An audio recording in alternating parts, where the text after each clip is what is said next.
अभी देखिए अभी हेलो आप लोग बड़े जोर तोड़ से जवाबी सुना। अपने मन के लहरी और कार ढोल बजावे हटारी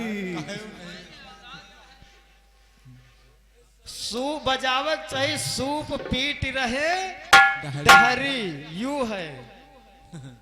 लेकिन अब वह वाली दशा गिल्ली के लेके कोलैये मीठ रैया ढोल तो बजता है।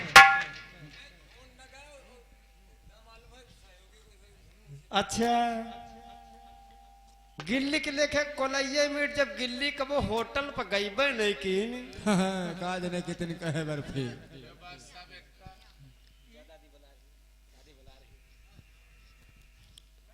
आइए अभी एक भैया जी के द्वारा दोहा था कि आग लगी आकाश में कटकट गिरे अंगार। हाँ। और जो ना होती संत जन तो जर जाता संसार। संसार।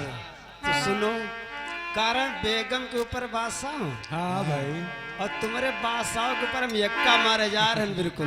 हाँ कहा गया है क्या आए संत हमारी आत्मा हम संतन के जी और संतन मा यहाँ रवि रहन जस माखन मा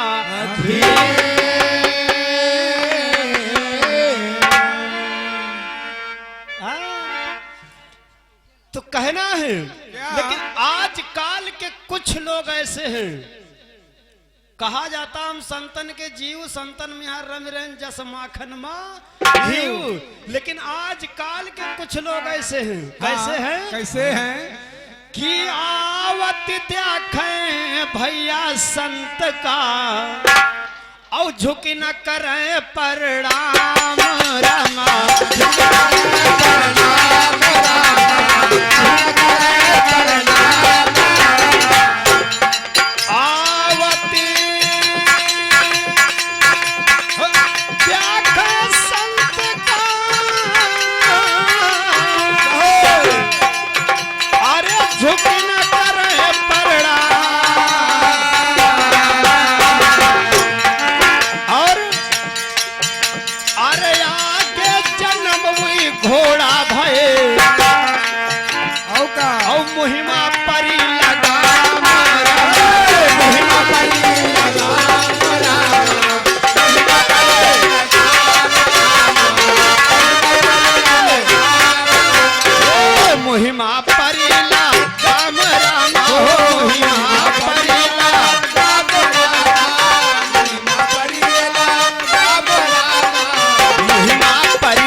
यानी विनोद भैया जी के द्वारा 101 रुपए का उपहार है।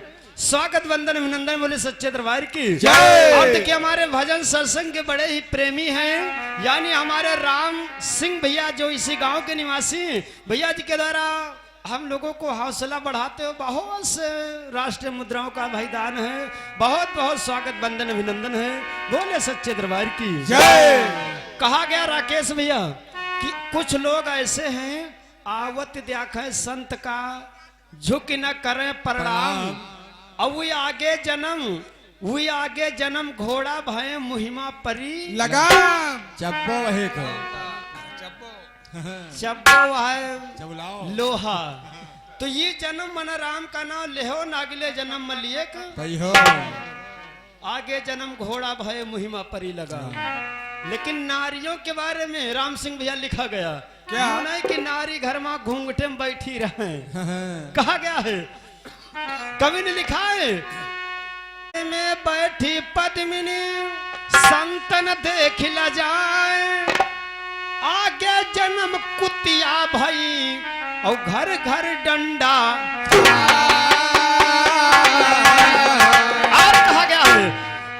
पर्दे पर्दे में बैठी भैया पद्मिनी सुने न संत के बोले रामा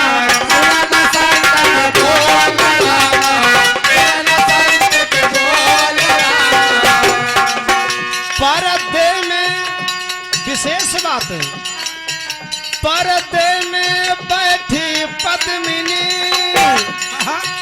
अरे सुना न संत के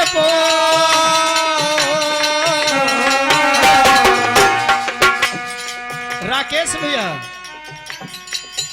अरे आगे जन्म पैसा भाई जिनके पिया बजई हैं ढोल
देखिए हमारे कहा गया पर्दे में बैठी पद्मिनी सुना न संत के बोल हाँ अजय बाबू अब आगे जन्म हुई वैश्या भाई जिनके पिया बजई हैं ये इतना एक दिन हम कई दिन आग ढोलक मास्टर से नहीं तो बेचारे खफा हो गया तक हमारे ढोले बजावे नहीं आए। हमारे विनोद भैया जो घर मालिक हैं भैया जी के द्वारा 101 रुपए का उपहार है स्वागत वंदन अभिनंदन है बोले सच्चे दरबार की आज के आनंद की जय। और हमारे लंबे वाले खलीफा भाई बता रहे हैं कि यानी जीजा पे साली सवार घर वाली अलग रहे। अच्छा जीजा पे साली सवार और घर वाली अलग रहे बताओ तो रहे। हाँ ए भैया हाँ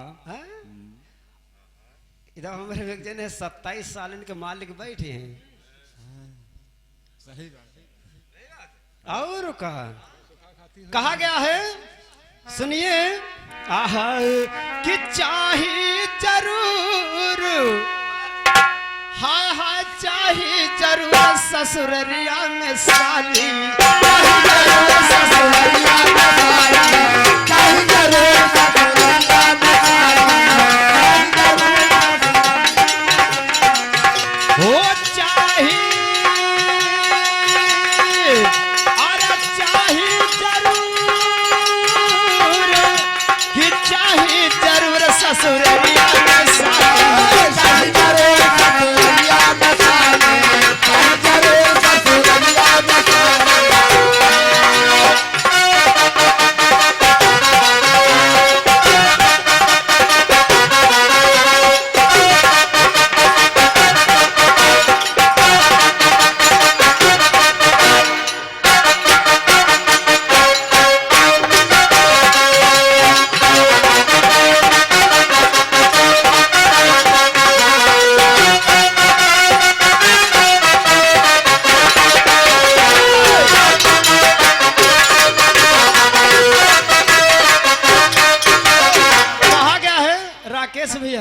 कि चाहिए जरूर ससुररिया में साली हम कहे साले जैसे 10-15 हो तो साली चाहे हाँ या कह भी हुए या कह हो और जी के साली नहीं होती है तो का ससुराल नीक तनिक नहीं लागत है समय नहीं कटत भैया तनिक चमके नहीं बने तो हमारे मजे बाबू बताओ हाँ हो साली हो चाहिए और पाहुन पहुंच जाओ साली तो निकर पर खींच बना दिए पूरा थका उतर जे रास्ता के यार मैं रास्ता थका उतर गया तो कहा गया है कि सार लावे बर्फी तौला गईला पी की सार लावे बर्फी तौला गईला पी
हमारे घर मालिक हमारे विनोद भैया जी के द्वारा बार बार लगातार 101 रुपए का उपहार है भाई। मैया लक्ष्मी सदा भरती रखे भंडार बोले सच्चे दरबार की जय। आज के आनंद की जय। सार लावे बर्फी तो बहुत फीकी लागे भैया। तो तन क्यों नहीं कि नहीं लगे। और साली चाहे कहूँ यह बात बीती लगभग राकेश भैया सबके ऊपर है। अरे राम सिंह भैया सबको पूछो ई देखो सब हिये मिले लागे। तो कहा गया है देखिए ये तो भैया जी का रहा कि जीजा पे साली सवार। तो जीजा ये के ऊपर साली अगर सवार होगी तो का कोनो खास बात ना है। यहाँ साली का बेचारे बैठाए बहुत मेला दिखावते हैं। का भैया जी साढ़े पर साढ़े सवार साढ़ू यानी चंद्रमा आइबे करे भगवान भोलेनाथ के। हाँ। का कोनो खास बात ना है। औ का आइए अब चलते इधर चर्चा की तरफ। और एक गीत अभी हमारे भैया जी गा रहे थे। रेलिया बैरन पिया कल है जाए रे है ना। जहां तक ज्योतिन माया है हम सब देवी चक्कर न रहो। रे रामा हो राम।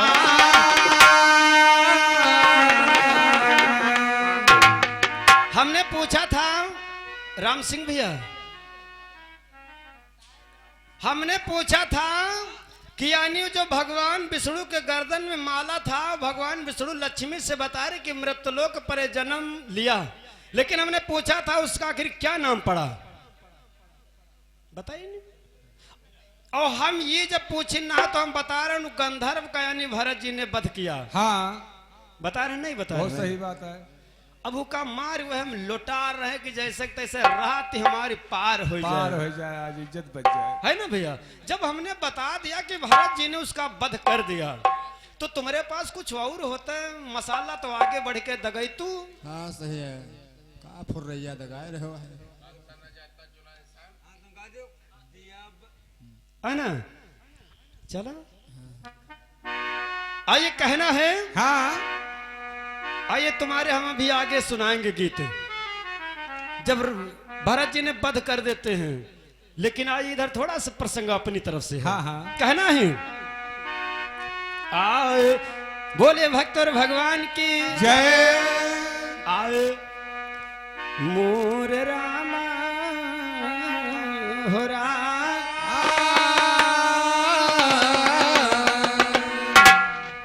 आए मोर रामा सुनी गोदिया मार मोर रामा सुनी गोदिया मार ललन बिन बहुत दुखी। ए भैया सुनी गोदिया मार ललन बिन बहुत दुखी। रामा सुनी गोदिया मार ललन बिन बहुत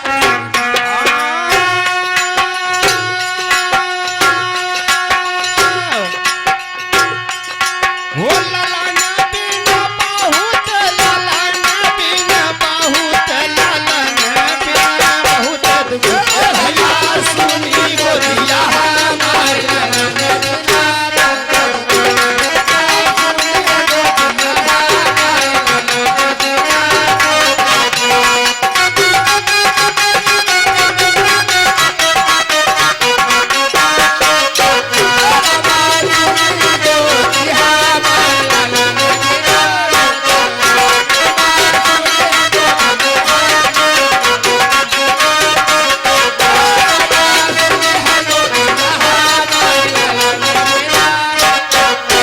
वही हमारे विनोद कुमार भैया जो घर मालिक हैं भैया जी के द्वारा 101 रुपए का उपहार है भाई। बहुत बहुत बधाई है बोले सच्चे दरबार की जय।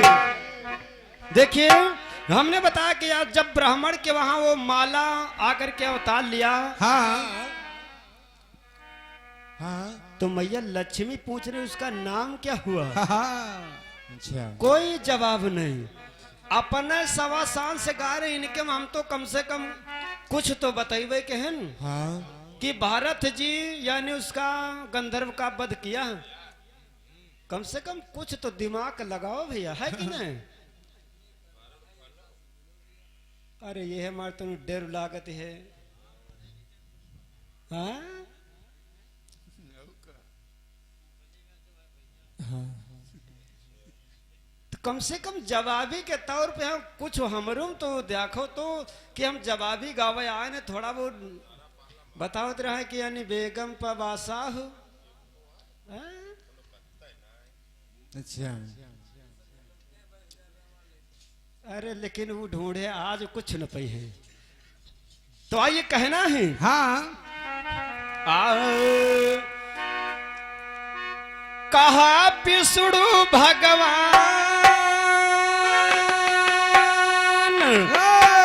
नाम हम रहन बताई और धा नारायण नाम सुनो प्रिय ध्यान लगा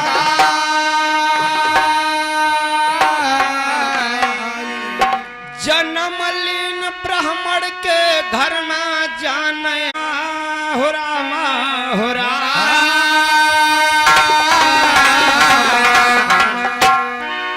भैया जी का प्रसंग गा रहे थे कहाँ कटपिस गाया कि रावण बैरी सिया का ले जाए औ का रामायण से कटपिस दिया तो का कोई यहाँ मसाला कम नहीं है नहीं है हाँ कहना है तर्ज मिला आए और सो गई थी मैं तो खोल के किवाड़ आर के स्टूडियो सो रही थी मैं तो खोल के किवाड़ बेदर्दी दगा दी के चले गए बेदर्दी दगा दी के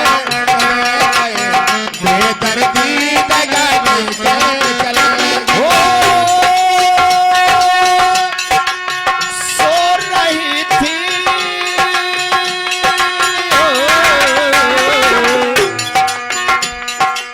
सो गई थी मैं खोल के किवाड़ बेदर्दी दगा दी के चले गए बेदर्दी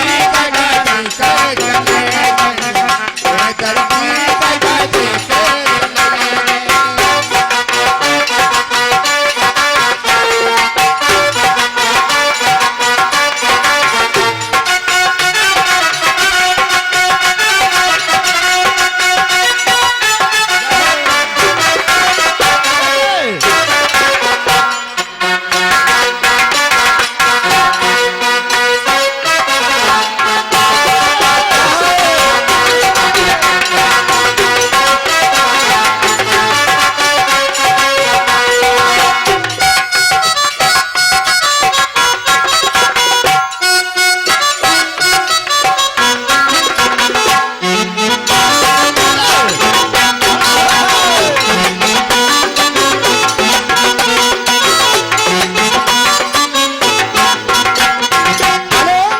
और देखिए हमारे अनिल कुमार भैया जो घर मालिक हैं यानी वंश टेंडर्स यानी घर मालिक हैं भैया जी के द्वारा हमारे झिक्का वादक यानी अजय बाबू जी के लिए 101 रुपए का उपहार है लेकिन उनका कहना थोड़ा कमर वह तीना ये तो रहा भोजपुरी वालों ने गाया लेकिन हमारा कहना है क्या कहना है आए रो रही रे मैया छोड़ के डफार अगर पत्ती पत्ती ना लागी तो बताओ राजेंद्र भैया गायकी का मतलब यूं होते है रो रही रे मैया छोड़ के डफार लाल ना मोरी बनका चले गए लाल ना मोरी बनका लाल नाम बनका चले हो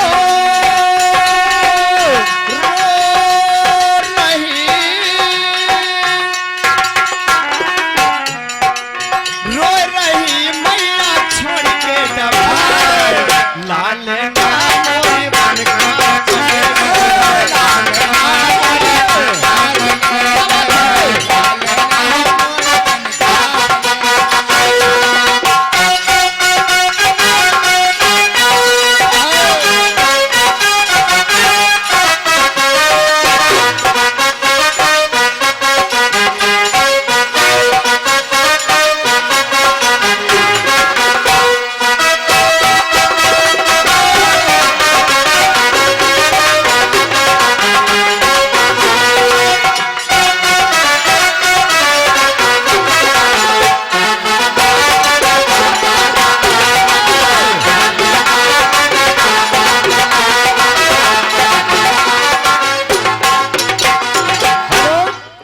कि हमारे घर मालिक विनोद भैया, हमारे घर मालिक विनोद भैया जी के द्वारा बार बार लगातार 101 रुपए को उपहार है। स्वागत बंदन अभिनंदन है, बोले सच्चे दरबार की जय। लेकिन अंतरे में सुनिए राजेंद्र भैया आए, अब ही ललन रहे बारे दुलार, अब ही ललन रहे बारे दुलारे, अब ही ललन रहे बारे दुलारे। और मैया कौशल्या विचार कर रही, हाँ, अब ही ललन रहे बारे दुलारे, अब ही ललन रहे बारे दुलारे, अब ही ललन रहे बारे दुलारे। और जीवन बीतई बय हम किनके सहारे, जीवन बीतई बय हम किनके सहारे, जीवन बीतई बय हम किनके सहारे। और रो रही हो, अरे फूटे करम भागी, फूटे करम भागी रूठी हार, लालना मोरी बनका चले, लालना मोरी बनका चले, लालना मोरे बनका चले।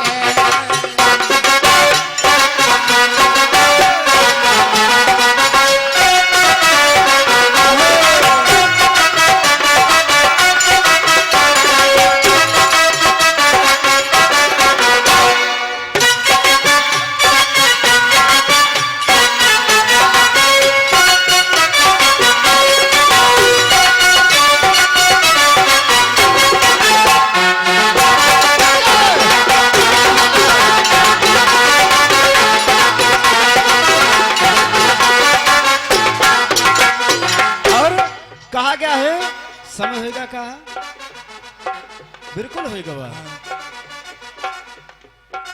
वारे समय, बोले भक्त और भगवान की जय। आज के आनंद की समय का समापन है तो पार्टी का विराम है।